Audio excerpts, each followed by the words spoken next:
Welcome to part 3 of the Delinquent Crown virtual reading. I think it was a bad one, Nick said to the middle-aged woman who stood outside the den.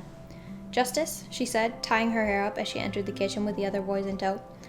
Why don't you go play in the back for a little while? Mary's not feeling well. Okay, the little one answered. The olive-skinned youngster packed away his homework, hurrying down from the chair at the kitchen table. Nick's here. Justice craned his neck to stare up at him. Hey, buddy. A smile spread across Nick's naturally broody features. He picked up his foster brother and put him on his hip. How was your day? They made us come in early from recess. Ah, the troubles of kindergarten. Nick shook his head, setting Justice down. Lucinda snickered from the sink, drawing off a cup and putting it away.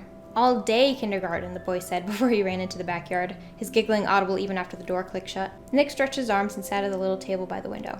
Taking Mary's notebook out of her book bag, he sorted through her planner to see what was due next. She doesn't like it when you do that, Jake reminded him as he sat across from Nick. Yeah, well, her teachers don't like it when she misses assignments week after week. He stuck his nose in her algebra problem, scribbling the answers in his messy font.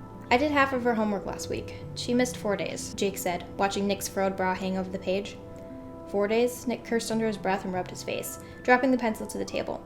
He stared out the window, watching Justice run around with a neighbor boy his age. He took up the pencil again, shaking his head. Jake lowered his voice, is she okay? What? Nick stopped writing. His grip on the pencil so tight his fingers turned white. Like, is she gonna be okay? He pressed, leaning in. In the future? Nick hesitated, then shook his head.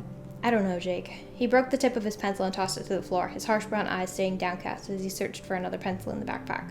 Jake, would you please go watch Justice? Lucinda gently took his shoulder and gave him a smile. He did as she asked, ducking out the back door. Let's talk, Lucinda said, sitting across from Nick and setting her dish rag down. About? He asked, still not looking up from the paper. Mary's having a tough time. He stopped writing and met her eyes. Even when she has days without an episode, she spends all her time alone. Nick leaned back in his chair and squeezed his eyes shut, warily rubbing them. I can come home more. I've been staying at the library late, but I can— Nick, honey, that's not what I meant. She placed a hand on his and he set the pencil down. She's obsessed with your parents. They're all she cares about and it's going too far. And she's so closed off, she shook her head. Nick met Lucinda's worried eyes. You think it's hopeless? That they're gone? She wiped her hand across a spot on the old table. I think, she said, even if they're alive, you don't want them in your life. She lowered her voice.